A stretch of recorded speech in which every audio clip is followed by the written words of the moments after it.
दोस्तों, स्वागत है आपका अच्छी वीडियो में। थंबनेल देख के वैसे आप पहचान तो गए होंगे कि ये टॉपिक आज का होने वाला है वीडियो का। वीडियो में हम बात करेंगे WizX की नई अपडेट्स के बारे में।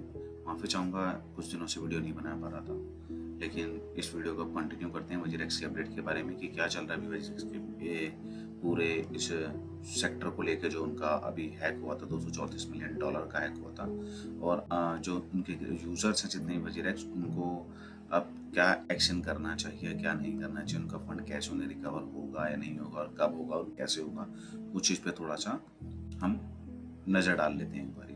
तो WizX ने क्या किया है, सिंगापुर कोर्ट के अंदर अपना 6 मंथ के लिए वो डाला है, एक restructure liabilities as a CoinSwitch with legal action डाला है। ये एक्चुअली में उन्होंने एक एफिडेविट डाला है, मैं भी आपको दिखाता हूँ, क्योंकि एक्चुअली मैंने फोल्डर में बना के उसको अपने पास रख रखा है, और मैं आपको ये बड़ा करके दिखाता हूँ। मैंने थोड़ा सा उसे कट कर लिया था ताकि मैं आपको दिखा सकूँ, क्योंकि एफिडेविट तो बहुत बड़ा ही है। तो in general division of the high court of the Republic of Singapore, क्योंकि जो हमारा WizX है ये रजिस्टर्ड है सिंगापुर में, ये इंडिया में रजिस्टर्ड नहीं है।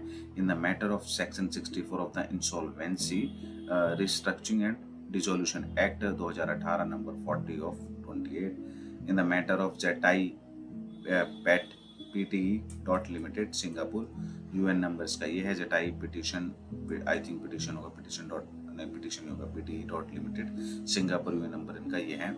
एफिडेविट नेम ऑफ मेकर किसने बनाया है, ये Nishchal Shetty, Indian government of India, income tax department, permanent account number इनका ये है। ये सब कुछ उन्होंने देकर एड्रेस अपना दिया है, ये यहाँ का सिंगापुर का। ऑक्यूपेशन क्या है, इनकी डायरेक्टर है। डिस्क्रिप्शन है एप्लीकेंट ये खुद हैं, और इन्होंने ही ये एफिडेविट बनाया है जो कि डाला है। अब आप बोलेंगे अगर निश्चल शेट्टी ने ये बनाया है, WizX के लिए बनाया, सब कुछ है, इसके अंदर ये जेटाई का नाम कहाँ से बीच में आ गया। तो अब आज हम अपनी वीडियो में इस बात पे इसी नेम को लेकर बात करते हैं थोड़ा सा, और चलते हैं नेक्स्ट उसके ऊपर। एक्चुअली में क्या है, ये जो जेटाई है, ये देखिए सिंगापुर एंटिटी जेटाई PTE, ये जो है ये मदर फर्म कह सकते हैं, फादर फर्म कह सकते हैं, मेन फर्म जो है जो रजिस्टर्ड है सिंगापुर के अंदर, ठीक है ना, वो है जेटाई PT, जिसकी हम बात कर रहे हैं यहाँ पर, जो है जेटाई PT, क्योंकि वहाँ पर तो भैया इस नाम से रजिस्टर्ड है।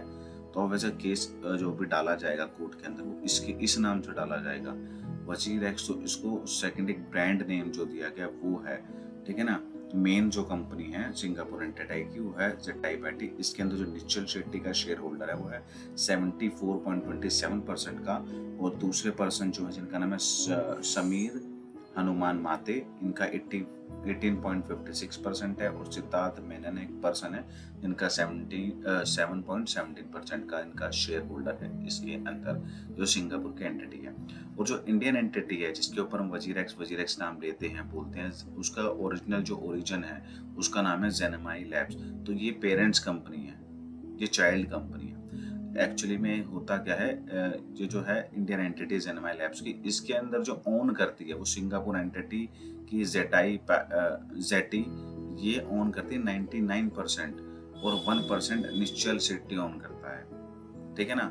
तो क्या है कि ये जो इंडियन एंटिटी है, इसमें जो मेन बिजनेस होता है INR के थ्रू, क्योंकि कहीं पर भी कोई भी WizX हो, कॉइनस्विच कुबेर हो, DCX हो, ये जितने भी एक्सचेंजेस हैं, कोई भी इंडिया के अंदर मतलब रजिस्टर्ड नहीं है। ये सारे रजिस्टर्ड आउटसाइड ऑफ इंडिया है, क्योंकि इंडिया के अंदर कोई रूल रेगुलेशन ही नहीं है अभी क्रिप्टो करेंसीज को लेकर। उसको कैसे ओन किया जा सकता है, उसको कैसे, अगर कंपनी आप कैसे ओपन कर सकते हैं, उसके लिए उनको क्या क्या मतलब लॉज और एक्ट्स होते हैं, क्या क्या फॉलो करने पड़ेंगे। तो अभी हमारी गवर्नमेंट तो उसके लिए प्रिपेयर नहीं थी, तो इनको बिजनेस करना था। तो उन्होंने क्या किया, इन्होंने अपनी फर्म को बाहर रजिस्टर करके पेरेंट्स कंपनी और चाइल्ड कंपनी को यहाँ पर एक फाइनेंशियल उसमें दिखाकर, और अपनी एक चाइल्ड कंपनी यहाँ पर जेनेमाई लैब्स करी। और क्या था, जो सिंगापुर की एंटिटी है ये पूरा संभालती है BTC USDT, यानी जो क्रिप्टो है, मेन क्रिप्टो है और ट्रांजेक्शन है, वो ये संभालती है सिंगापुर एंटिटी। और जो खाली INR से रिलेटेड है, चाहे वो INR से डिपॉजिट हो रहा है, INR से विड्रॉल हो रहा है या बाइंग हो रहा है, वो संभालती है खाली इंडियन एंटिटी।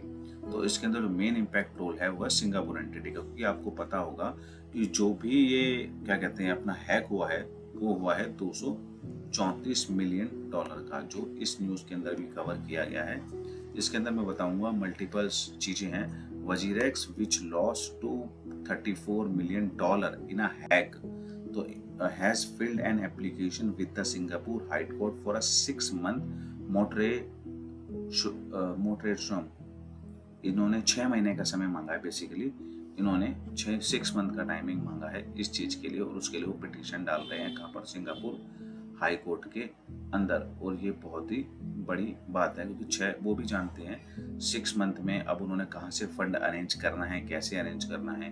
तो जो उनका एफिडेविट है उसके अंदर भी ये है, जो कि उन्होंने एफिडेविट में डाला है। जेटाई का एप्लीकेशन जो उन्होंने डाली है, इसमें इन्होंने दिया है 6 मंथ का इन्होंने अभी टाइम ड्यूरेशन मांगा है, जिसके अंदर ये सोच रहे हैं कि या तो इनको क्या हो कि थोड़े पार्टनर्स मिल जाए, ठीक है ना। अगर ये कहीं से क्या कर सकते हैं, फंड बोरो कर सकते हैं, चाहे वो कोई कॉइन्स को मतलब लॉन्च कराने की बेसिस पर हो, है ना, या तो कोई इन्वेस्टर फंड्स ढूंढ सकें, कोई इन्वेस्टर मिल जाए इनको, या कोलैबोरेशन हो जाए किसी और फर्म के साथ।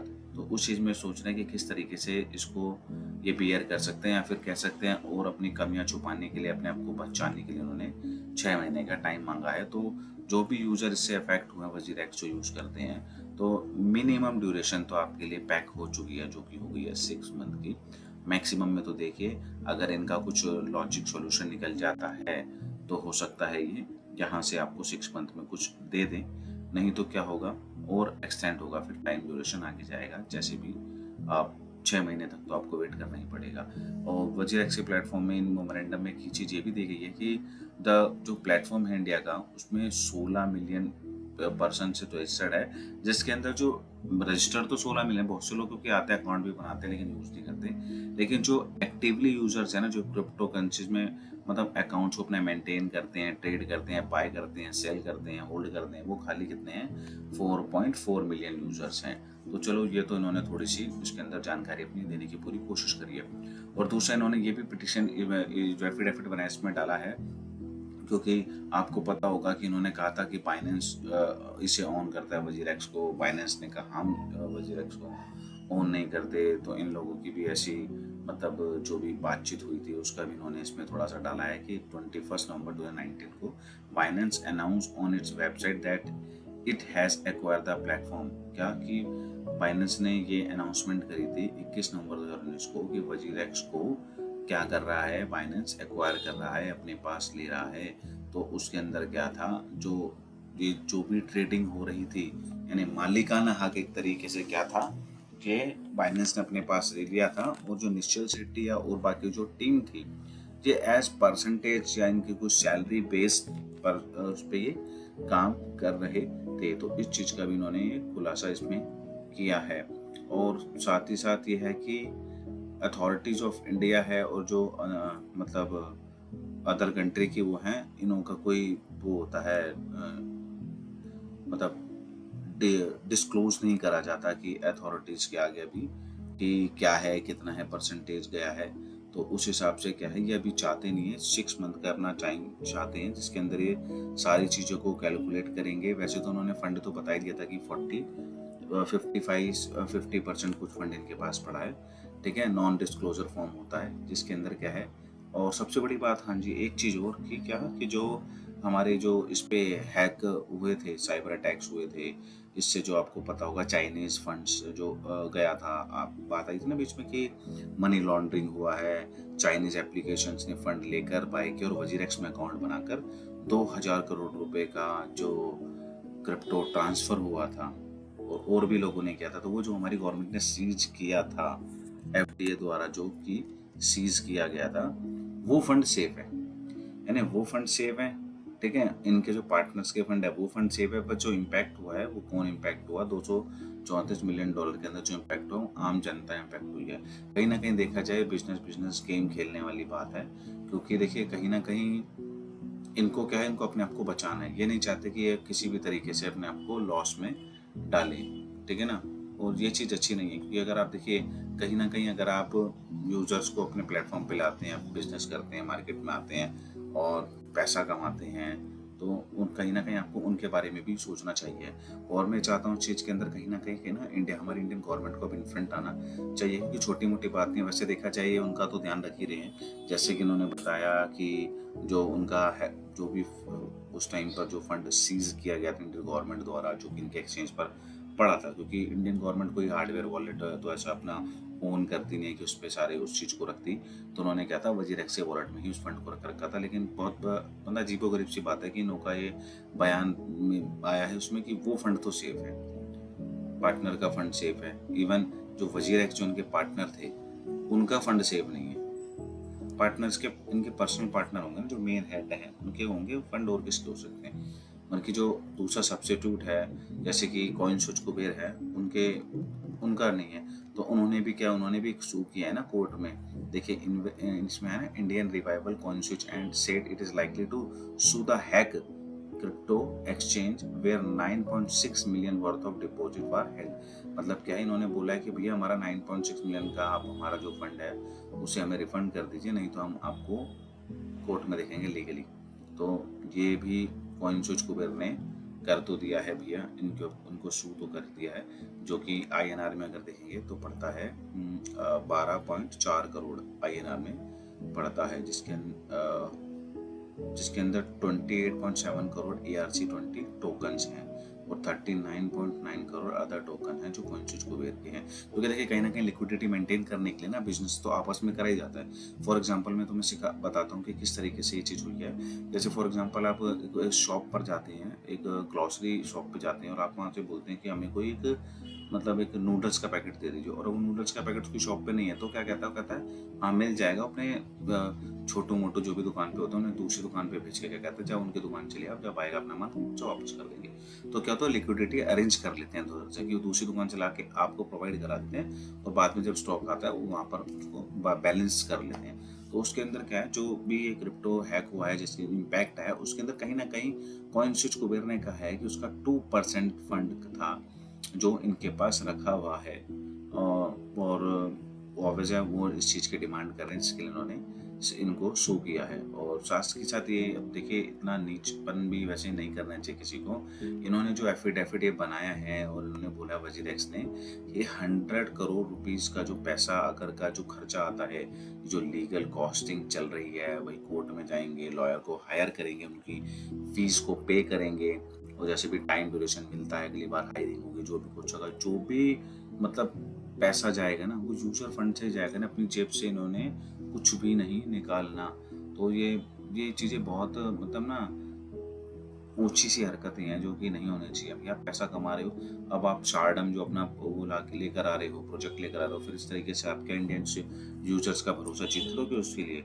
मेरे हिसाब से तो नहीं जीत पाओगे। अगर आपको चीज़ जीतना है तो आपको जल्दी से जल्दी इन चीज़ों को सही करना पड़ेगा, ताकि लोगों को आप भरोसा दिला सकें, उनके फंड वापस कर सकें। मेरा तो यही मानना है कि अब आने वाले टाइम पे भी अभी भी आप वजीरेक्स को बिल्कुल ही छोड़ दीजिए। मतलब क्या है, क्योंकि वजीरेक्स पे अगर आप फंड डालेंगे तो INR इम्पैक्ट अभी भी वो डाल रहे हैं, क्योंकि किसी का मैंने ट्विटर पे पोस्ट देखा था कि उन्होंने 50,000 रुपये का फंड डाला था इस सब कुछ हैक हो जाने के बाद, और उन्होंने उसको जब निकालने की कोशिश करी तो उन्हें खाली 15,000 ही दिया जा रहा है। जो 35,000 का बचा है वो कह रहे हैं कि वो इसको उसी दायरे में लेकर चलेंगे। तो उन्होंने उनके कस्टमर केयर पे भी मतलब चैट वैट करी, उनसे बोला पूछा, तो उन्होंने इन चीज़ के लिए मना कर दिया। तो देखिए ऐसा तो नहीं होना चाहिए, जो यूज़र बाद में हैक हो जाने के बाद जो नए यूज़र आ रहे हैं, अगर आप उनका भी भरोसा तोड़ दोगे तो फिर आपके प्लेटफॉर्म को मतलब यूटिलाइज ही कौन करेगा।